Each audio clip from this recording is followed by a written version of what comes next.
আজ আমরা যাচ্ছি বরগুনার সদর উপজেলার অন্তর্গত একটি গুরুত্বপূর্ণ ইউনিয়ন ১০ নং নলটনা ইউনিয়নে।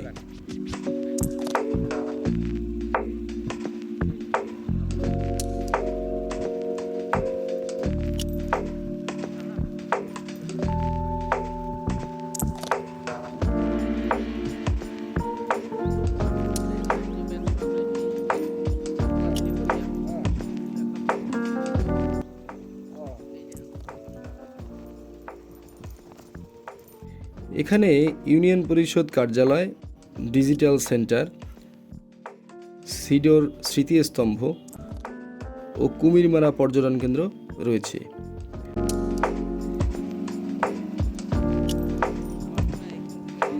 সবথেকে গুরুত্বপূর্ণ বিষয় হলো এখান থেকে বঙ্গোপসাগরের মোহনা সরাসরি দেখা যায়।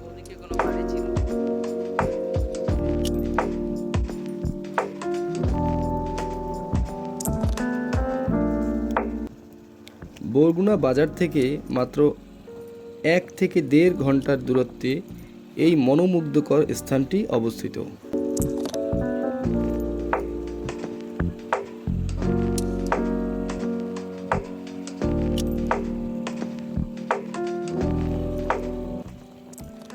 রাখালিয়াবাসীর সুরের তালে তালে মাটির আঁকাবাঁকা পথ ধরে চলার আমেজটাই আলাদা।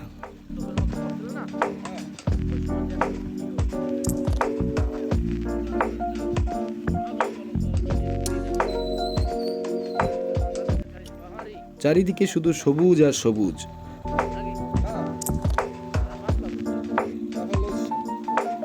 পাখিদের সুমধুর সুর আর মাটির সোদা গন্ধে ভরা এই গ্রামীণ জীবন সত্যি মন কেড়ে নেয়।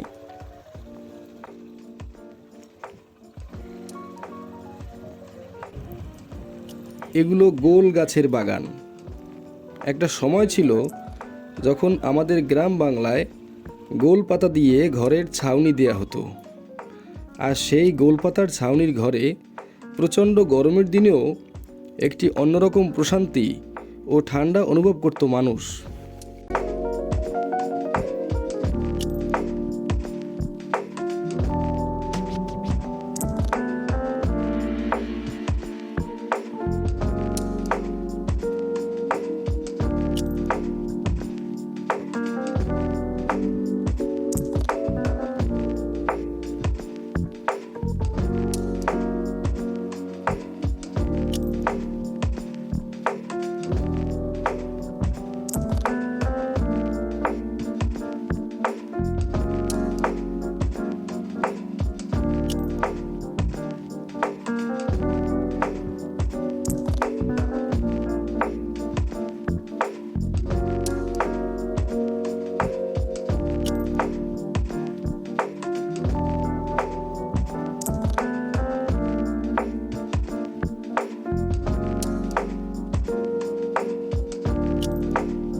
আমরা এখন চলে এসেছি নলটনা ইউনিয়নের শেষ প্রান্ত তথা বরগুনার সর্বদক্ষিণের বিন্দুতে। আমি এখন যে নদীর তীরে দাঁড়িয়ে আছি তার নাম বিষখালী। আমরা এখন কুমিরমারা পর্যটন কেন্দ্র থেকে প্রায় ৫ থেকে ৭ কিলোমিটার দূরত্বে রয়েছি। এই মুহূর্তে ক্যামেরায় যে স্থানটি দেখা যাচ্ছে এটাই হচ্ছে বঙ্গোপসাগরের মোহনা।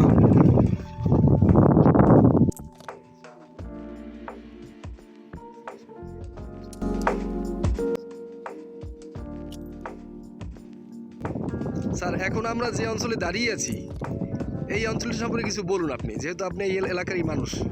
এই অঞ্চলটা হলো ১০ নং নলটনা ইউনিয়ন। এই নলটনা গ্রামের নাম অনুসারে ১০ নং নলটনা ইউনিয়নের নামকরণ করা হয়েছে। এলাকায় এসে দেখতে পাচ্ছি যে একবার নদীতে ভেঙে গেছে, রাস্তা ঘাট ভেঙে গেছে। এই তো এই এলাকার বিশেষত্ব কি? এলাকার মানুষ আমার মনে হয় বেশিরভাগই হয়তো এই যে মাছের উপরে জীবিকা নির্বাহ করে, এটাই বোঝা যাচ্ছে।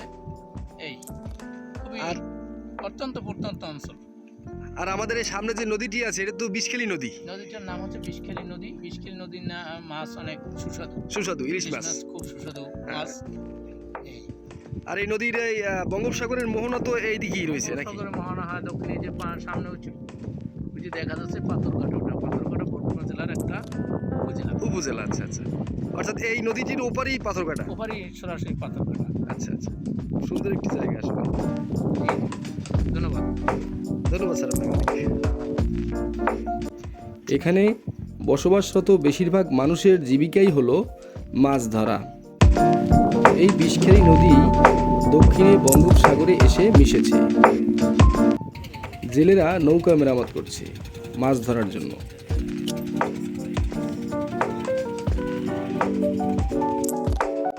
এই বিষখালী নদী ও বঙ্গোপসাগরের মোহনায় প্রচুর পরিমাণে রূপালী ইলিশ ধরা পড়ে, যা বরগুনা জেলার মানুষের চাহিদা মিটিয়ে পরবর্তীতে ঢাকা তথা দেশের বাহিরেও রপ্তানি হয়।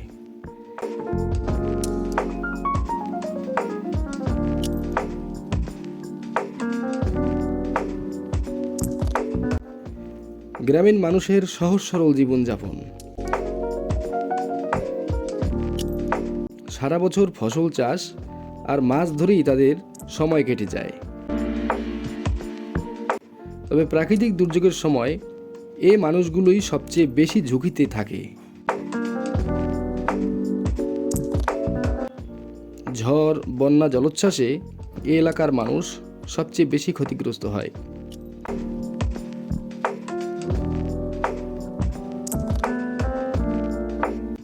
নদী ভাঙন হলো আরেকটি ভয়াবহ দুর্যোগ,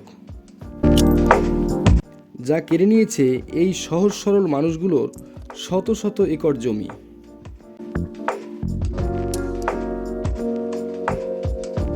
জমি হারিয়ে অনেকেই এখন নিঃস্ব।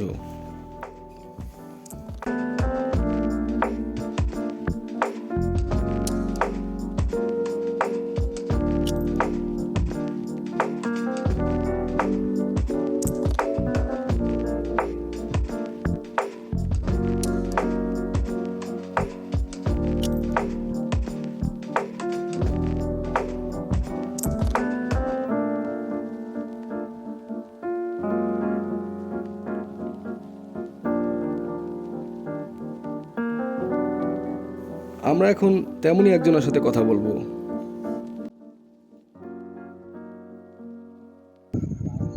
চাচা বলেন, এই এলাকা সম্পর্কে কিছু বলেন।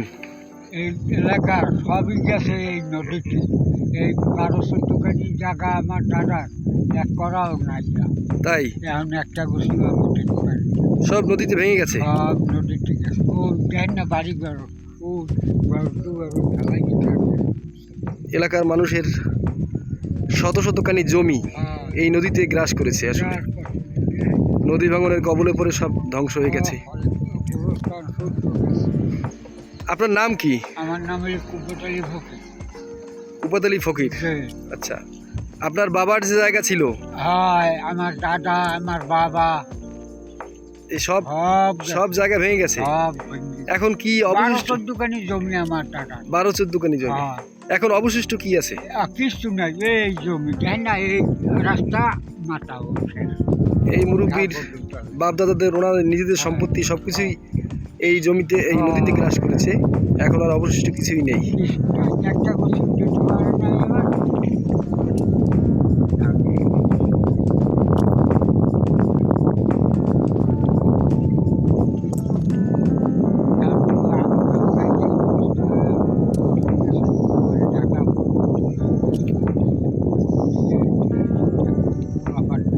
তাই আজকে মেয়ে।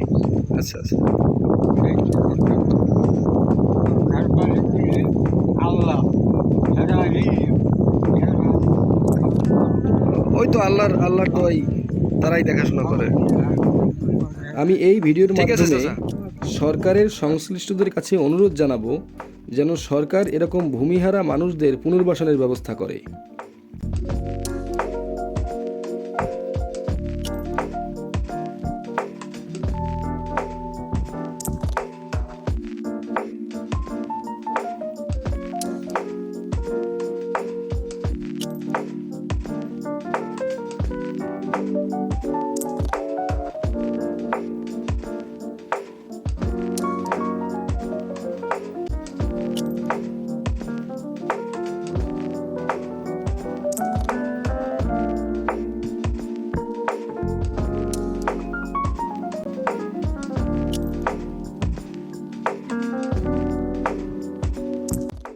আমরা এখন যে পথ দিয়ে হেঁটে যাচ্ছি এটি হচ্ছে ওয়াপদার তৈরি করা বেড়িবাঁধ, যার এক পাশে রয়েছে ম্যানগ্রোভ বন আর অন্য পাশে রয়েছে সবুজ ধান ক্ষেত।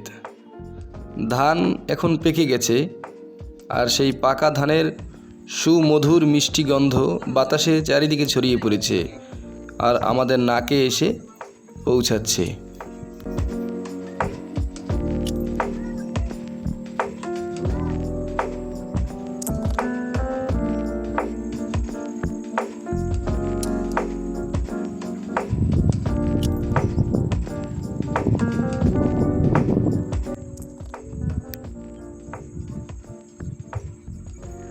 উপকূলবর্তী এই অঞ্চলটি এমনিতেই ভাঙন প্রবণ।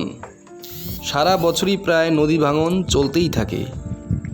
সরকার যদি উদ্যোগ নেয় তাহলে এই অঞ্চলের ভাঙন প্রতিরোধ করার সাথে সাথে এই অঞ্চলটিকে একটি চমৎকার পর্যটন কেন্দ্র হিসেবে গড়ে তুলতে পারে। সে বিষয়ে আমি এই ভিডিওর মাধ্যমে সরকারের দৃষ্টি আকর্ষণ করছি। সুজলা সুফলা শস্য শ্যামলা আমাদের এই সোনার বাংলাদেশ। এদেশের সৌন্দর্য যেন শেষ হবার নয়, যতই দেখি ততই যেন আরও দেখতে মন চায়।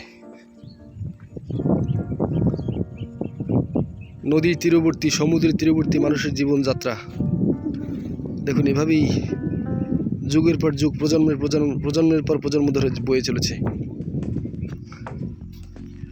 জেলেরা মাছ ধরছে, নৌকায় দুইজন জেলে দেখা যাচ্ছে, ওরা মাছ ধরার প্রস্তুতি নিচ্ছে। নদীর তীরবর্তী স্থানে আসলেই আমাদের সেই প্রাচীন সভ্যতার কথা মনে পড়ে যায়, কারণ পৃথিবীর সকল প্রাচীন সভ্যতাই নদীর তীরবর্তী স্থানেই গড়ে উঠেছিল।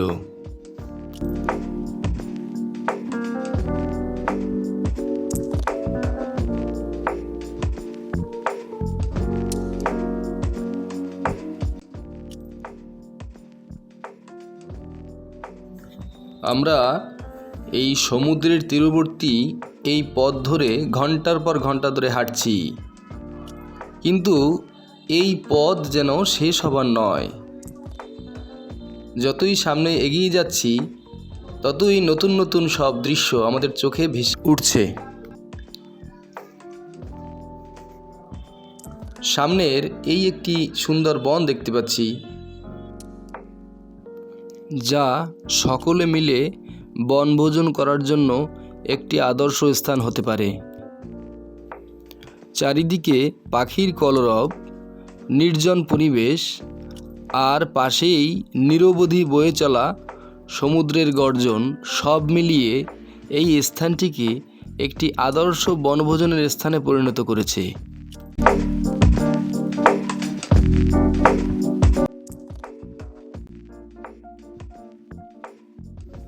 আপনাদের অবসর সময়ে আপনারাও এখানে ঘুরতে আসতে পারেন। খুব একটা দূরে নয়, বরগুনা বাজার থেকে মাত্র 1 থেকে 1.5 ঘন্টার দূরত্বে এটি অবস্থিত। এখানে মোটরসাইকেল, ইজি বাইক বা গাড়ি এগুলি নিয়ে সহজেই আসতে পারেন।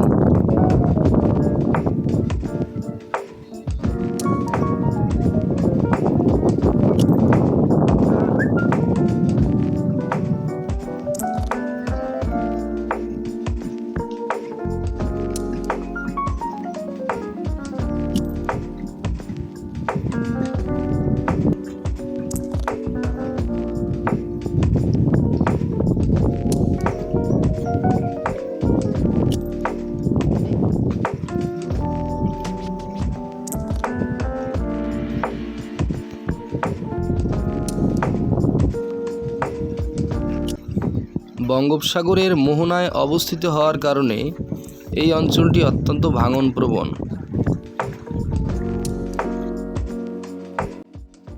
প্রতিনিয়তই ভাঙতে ভাঙতে আজকে এতটুকু অবশিষ্ট রয়েছে। যেভাবে ভাঙছে নদী, তাতে মনে হয় আগামী 1 দশকের মধ্যে এই অঞ্চলটি পুরোপুরি নদীগর্ভে বিলীন হয়ে যাবে।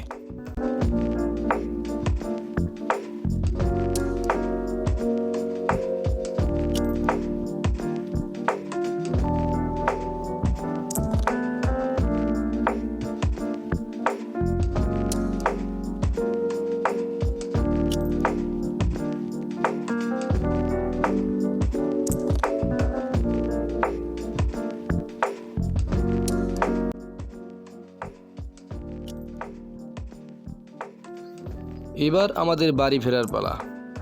আজ অনেক ঘোরাঘুরি হলো, আবারও অন্য কোনো দিন অন্য কোনো স্থানে দেখা হবে আপনাদের সাথে।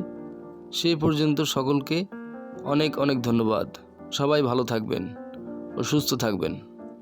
আর ভিডিওটি ভালো লাগলে অবশ্যই লাইক করবেন, কমেন্ট করবেন এবং শেয়ার করবেন এবং সাবস্ক্রাইব করবেন। সকলকে অনেক ধন্যবাদ।